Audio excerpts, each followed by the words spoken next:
Bueno, en 10 minutos, obviamente que dado esta reunión casi periodística, voy a tratar de simplemente poner titulares de lo que puede ser el mundo en 2014 o Chile en 2014.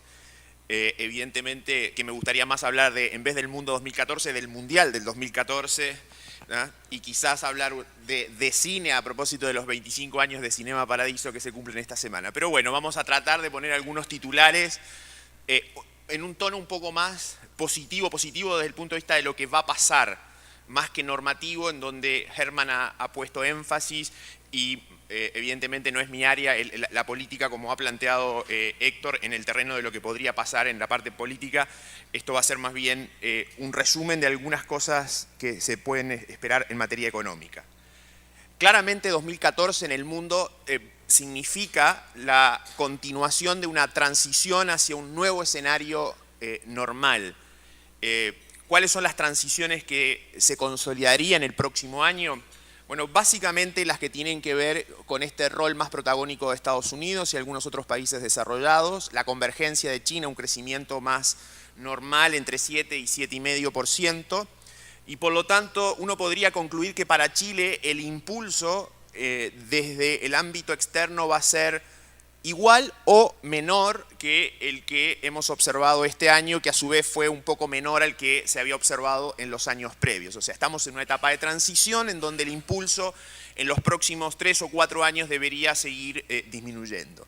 En este contexto de crecimiento normal en el mundo 3,5, 4, con Estados Unidos más fuerte, China al 7, 7,5, el dólar, evidentemente entonces más fuerte, es consistente con precios de materias primas, como muestra este gráfico, acompañando esa apreciación del dólar. Recuerden, los precios de las materias primas reflejan el comportamiento global del dólar y en la medida que el dólar se ha debilitado en la última década, eso fue un impulso para las materias primas que ahora está en proceso de irse revirtiendo en los próximos 3 o 4 años.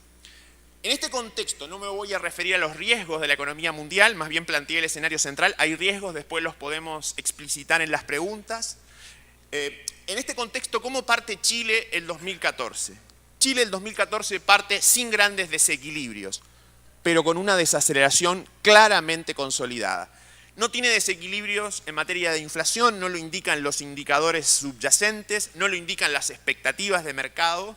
La economía está en pleno empleo, pero no en una situación de capacidad o sobreuso de la capacidad que pudiera pensar en incubar grandes presiones inflacionarias en el corto plazo.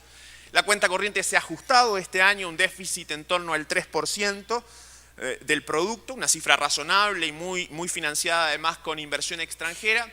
Y lo más importante, la posición de activos y de pasivos de este país es claramente sólida, o sea, el Estado es acreedor neto, el gobierno es acreedor neto del resto del mundo y en segundo lugar, el nivel de endeudamiento del país en su conjunto, los pasivos externos netos del país, como muestra este gráfico, este cuadro, están por debajo de 20% del producto. O sea, no hay grandes desequilibrios.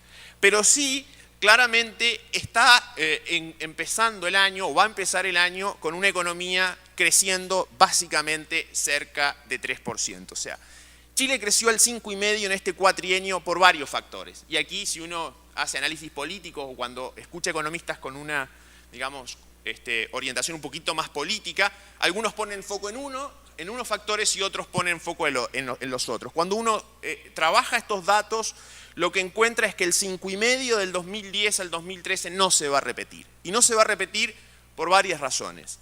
Porque no va a estar el impulso externo, porque no está el efecto positivo de la reconstrucción post-terremoto, porque tampoco se pueden ya aprovechar las holguras previas, las holguras del 2008-2009, y tampoco están las altas expectativas que había generado el gobierno anterior. Y sí lo que está es un crecimiento potencial que en nuestras estimaciones, después puedo discutir más los detalles para no pasar simplemente sin justificarlo rigurosamente, el crecimiento potencial de Chile es 3,5, 4%, si uno considera los factores estructurales que están detrás. Es cierto que esta desaceleración hoy encaminada, consolidada, va a tener espacio o tiene de alguna manera políticas contracíclicas que podrían compensarla. Sin embargo, creo que la pregunta de los próximos 3 o 4 años, la pregunta más importante es si esa desaceleración tiene que ver o tendrá que ver con una insuficiencia de demanda. Será la reacción, ya el Banco Central bajando las tasas de interés lo ha hecho, la reacción natural al principio, políticas de demanda, política monetaria más expansiva en la medida que la inflación está baja, controlada, algo de política fiscal más expansiva, quizás no el 2014, pero sí más adelante, o si es un problema de restricción de oferta. Y mi respuesta es que como en el 2007, los problemas de Chile de bajo crecimiento en los próximos 3 o 4 años tienen que ver más con la oferta, con la restricción de oferta e incluso con algunas reformas que se están planteando que van en la dirección contraria a estimular la oferta, estimular el crecimiento. Esto, de alguna u otra manera, los precios de los activos sabios, en el sentido de que ahí se está jugando el dinero mucha gente, los precios de los activos muestran un comportamiento en esta campaña electoral muy distinta a las últimas campañas electorales de los últimos 20 años.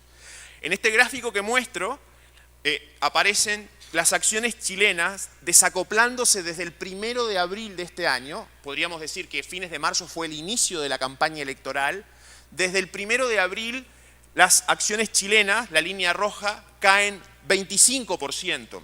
¿Se debe eso al comportamiento de las acciones en América Latina o en emergentes? No. América Latina ha caído un poco más, cerca de 15%, y los emergentes, que incluyen América Latina y Asia, no han caído prácticamente. Están en el mismo nivel después de un ajuste inicial, cuando se anunciaron retiros de estímulos, han vuelto al nivel previo. O sea, aquí ha habido claramente un desacople de las acciones de Chile versus el resto de sus pares que de alguna u otra forma anticipan un ciclo de desaceleración más pronunciado y un cambio en el escenario económico de Chile respecto al resto de América Latina. Eso no ocurrió, por ejemplo, en el 2005. El mismo ciclo, mirado 6 meses antes de la elección, muestra que si bien Chile se había quedado algo atrás de América Latina, liderado en aquel momento por un Brasil muy bollante a partir de la llegada de Lula,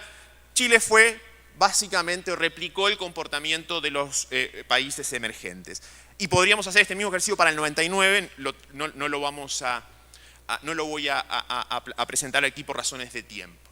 Esto de alguna manera recoge, a mi modo de ver, una desaceleración hacia adelante muy pronunciada, recoge probablemente este grado de confrontación más reciente y de algunas reformas anticrecimiento, como no había ocurrido en el pasado. No es simplemente mensajes o retóricas implícitos en los actores políticos o actores, digamos, de los ciudadanos presentes, sino básicamente es lo que dicen los precios de los activos. Y eso, evidentemente, como se ha planteado, tiene que ver con muchas promesas de campaña para las cuales la duda básica es si se van a transformar en acciones de gobierno o no. Es decir, estos precios de los activos y este comportamiento mediocre al que hoy la economía chilena parece estar dirigiéndose, ¿se revertirá en el próximo año o hacia 2015? ¿Habrán factores que lo puedan frenar? ¿Habrá pragmatismo, como mencionaba Héctor, que pudiera cambiar esto? Mi percepción es que sí, en parte puede haberla. ¿Y por qué? Bueno, porque como la propia elección y otros sondeos de opinión plantean, hay detrás, digamos, de la visión más ciudadana, la expectativa de que los cambios no sean tan revolucionarios y de alguna u otra manera el otro factor relevante o los otros 2 factores relevantes son el proceso de vacas flacas que vamos a vivir en los próximos 3 o 4 años con ejemplos de mediocridad en el barrio, casi parecidos a los que sufrió el gobierno del presidente Lagos en el 2000, 2001 y 2002. Creo que ese factor externo puede ayudar a minimizar algunos de los planteos anticrecimiento. Pero el más importante es que en marzo, cuando el nuevo gobierno asuma, tendrá sobre la mesa datos muy mediocres de crecimiento. Esos datos van a ser los IMASEC. Tengo algunos otros elementos para plantear, pero en honor a respetar el tiempo, dejo por aquí. Muchas gracias.